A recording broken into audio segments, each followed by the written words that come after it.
तुम जैसे हो भगवान की कृति हो और अपने आप से भी खुश रहो। बहुत सारे लोगों की एक समस्या है कि वो अपने आप से खुश नहीं होते। अपनी लाइफ में भी ओवर एक्सपेक्टेंस रखी हुई है और परेशान हो रहे हैं। मैं ये करना चाहता था, ये नहीं कर पाया। मैं वो बनना चाहता था, नहीं बन पाया। तो फिर जो बन गए उसमें खुश रहो, जो कर पाए उसमें खुश रहो। अब तुम एक्सपेक्ट तो अपने से कर रहे हो, वह प्रारब्ध तो है ना बीच में। और सबसे बड़ी बात है, तुम अगर अपने से भी एक्सपेक्ट करते हो और अगर तुम प्रसन्नचित होकर करते हो तो शायद कुछ कर भी पाओगे। रोज़ रोज़ अपने से मायूस होगे अगर, तो वैसे भी कुछ नहीं बन पाओगे। सही सीढ़ी तो चुननी पड़ेगी, वरना कैसे बढ़ोगे। साधन तो बनाना पड़ेगा। सोचने से सिर्फ नहीं होगा, चिढ़ने से नहीं होगा कि मैं नहीं कर पाता। सही वे ढूंढना पड़ेगा और उस वे को इम्प्लीमेंट करना पड़ेगा। मैंने सोचा मैं घर बनवाऊंगा, चलो तुम नहीं बना पाए, बच्चों ने बना लिया। चलो अब खुश हो जाओ, बन तो गया, तुम्हारी आंखों ने देख तो लिया। ये ओवर एक्सपेक्टेंसेस प्रसन्न चित्तता छीन रही हैं। ऐसे में फ्रस्ट्रेशन कर्म बनवाती हैं। मन में तो बनते ही हैं कर्म, वाणी और शरीर से भी बनते हैं। परेशानियां बढ़ती हैं इंसान की। अपनी मेंटालिटी देखो, इंसान जब खुद अच्छा नहीं कर पाता तो वो बुराई करने पर उतर जाता है। अपने बच्चों को ही देख लो, समझाते हो ना कई बार कि तू ऐसे क्यों करता है, गलत क्यों बोलता है, गलत क्यों चलता है, और वो सुधर नहीं पा रहा तो ये नहीं कहेगा कि मैं सुधर नहीं पा रहा। एक समय आके फ्रस्ट्रेट होके कहेगा हाँ मैं ऐसा ही हूँ, जो करना है कर लो। गलत दिशा में चला गया, एक्सेप्ट कर रहा है लेकिन अपने को राइट वे नहीं दे पा रहा। बहुत जगह होता है ऐसा, हम अपनी बुराई एक्सेप्ट कर लेते हैं लेकिन उस बुराई को मानने का तरीका बड़ा गलत होता है। तुम ऐसे हो तो तुम बदलो ना, वे ढूंढो, और वे में सबसे पहले फ्रस्ट्रेशन छोड़नी पड़ेगी। जो तुम्हारी विफलता में फ्रस्ट्रेशन है, सबसे पहले उसको छोड़ना पड़ेगा। प्रसन्न चित्तता से पुरुषार्थ शुरू करना पड़ेगा। हंसकर ही सुलझ जाती हैं उलझनें कभी कभी, लेकिन करते क्या हो, नेगेटिव पॉइंट्स को पकड़ पकड़ के चलते हो। तुम स्वीकार रहे हो कि मैं ये नहीं कर पाया, लेकिन जब तक सांस है तब तक आस तो है। नहीं कर पाए तो वे ढूंढो। अब उस ईगो को, उस फ्रस्ट्रेशन को सरेंडर ना करके तुम कर्म को ही सरेंडर कर देते हो। मैं नहीं कर सकता, मेरे से नहीं होगा। तुम्हारी सोच जब गलत हुई, तुम्हारे विचार गलत हुए, तुम्हारी वाणी गलत हुई, तुम्हारा कर्म भी गलत हुआ। सब गलत दिशा में चला गया और तुमने ये सोचा शायद ये मेरा निष्कर्ष सही है। बिल्कुल भी नहीं, गलत है, क्योंकि ये तुम्हें कहीं नहीं पहुँचाएगा, बल्कि जो तुमसे पुरुषार्थ हो रहा है उसको भी छुड़ा देगा। इस दिमाग को भी अगर हम बिल्कुल चलाना बंद कर देते हैं कि हमसे नहीं हो रहा, तो लाइफ में डलनेस आ जाएगी, मायूसी आ जाएगी। हमको अपने को किसी तरह पुरुषार्थ में बांधे रखना है। नाव पानी में चलती है तो लाइफ ज़्यादा होती है उसकी, बाहर रख दो तो लाइफ कम हो जाती है। हम सोचते हैं चीज़ संभालने से सही रहती है, नहीं, वो जिस चीज़ के लिए बनी है ना, वो काम करती हुई ही ठीक रहती है। जो तुम्हारा जीवन है वो किसके लिए है, तो अपना एम याद रखो और पुरुषार्थ करते चलो। जिस अर्थ भी तुमने जीवन दिया, उस अर्थ पुरुषार्थ करते चलो। जीवन में मूवमेंट भी तो होनी ज़रूरी है।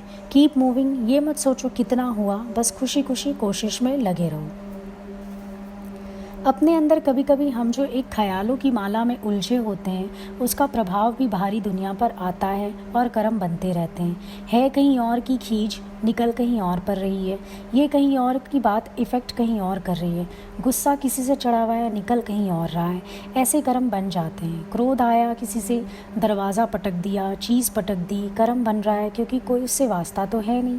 हमारे अंदर जो मन का शोर है ना, ये बड़े कर्म बनवाता है। अपने अंदर का जो डिससेटिस्फैक्शन है, ये भी कभी कभी संसार में निकलता रहता है, कर्म बनता रहता है। कई बार तुम्हें डांट पड़ी, सोच रहे होगे इसने बताया होगा, उसने बताया होगा, ऐसे कर्म बना लेते हो। सही बात तो समझ में आई नहीं, अपनी भूल समझ लेता, कर्म ना बनता। ये सब कुछ अगर ध्यान दो तो मैं के पीछे ही तो है सारा कुछ। मैं से ही कर्म बन रहे हैं। जो तेरी प्रारब्ध है वो तुझे मिलकर ही रहेगी, लेकिन नहीं, इसको ज़्यादा मिला, उसको बेस्ट मिला, फिर कंपैरिजन, फिर शोर, फिर झगड़ा, फिर तेरी मेरी। किसके लिए? तुम जितना कर्म बना रहे हो उस सब के पीछे आखिर आधार तो मैं ही है। भगवान ने अर्जुन से सबसे पहले समर्पण करवाया। सबसे मन हटा के मेरे में मन रख, मन बुद्धि मुझे अर्पण कर। क्यों कर? क्योंकि जब तक ये तेरे पास रहेंगी तू कर्म बनाता रहेगा। विश्वास भी रखना पड़ता है, पुरुषार्थ भी करना पड़ता है। भगवान अर्जुन से युद्ध भी करवा रहे हैं, लेकिन एतबार भी दिला रहे हैं कि तेरा होगा तो ही मिलेगा। दोनों बातें चलती हैं साथ साथ। हिम्मतें मर्दाते मददे खुदा। अगर कोई हिम्मत करता है तो खुदा मददगार है। पुरुषार्थ करके भी फिर खुदा के अर्पण छोड़ना ही पड़ता है कि वो इसे सफल करे या विफल।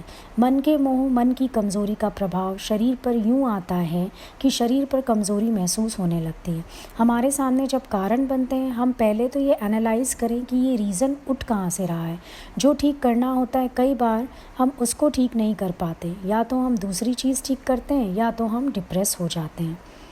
दरअसल अपने आप को खुद चेक करना पड़ता है और चेंज भी करना पड़ता है। Check yourself, change yourself. पहले चेक करो बाधा बन क्या रहा है। बहुत सारी प्रॉब्लम्स हम क्रिएट किए हुए हैं क्योंकि समाधानता नहीं है हमारे पास। अच्छा नहीं है तुम्हारे पास तो गुरु के पास बैठ के या किसी के भी पास बैठ के समाधानता तो लो। तुम्हारे माइंड में आखिर पिक्चर तो क्लियर हो। जितने लोग बुराइयों की तरफ चले जाते हैं, बहुत बार कारण निकलते हैं ना पीछे से कि उनके ऐसे हो जाने के पीछे कारण ये है या उनके ऐसे हो जाने के पीछे कारण ये है, परिस्थितियों ने उनको ऐसा कर दिया, निकलते हैं ना कारण। कई बार हम अपने लिए इमेज बना बैठते हैं कि हम ऐसे हैं, हम ऐसे हैं, हम ऐसे ही हैं। ऐसे हम हैं नहीं। थोड़ा कारण खोजो, किस कारण से इस तरह की बात मैं अपने में फ़ील कर रहा हूँ। खोजो उसको, मुझे कहाँ से अपने को ठीक करना है, कहाँ से अपने आप को बदलना है। कहीं ऐसा तो नहीं अपने से ओवर एक्सपेक्ट करते करते मैं अपने को अंडर एस्टिमेट करने लगा और मैंने मान ही लिया कि मैं ऐसा ही हूँ। लेकिन समाधानता का अभाव कभी कभी कमज़ोर बना देता है, उलझन में डाल देता है, अपने को वीक कर देता है और गिरा देता है।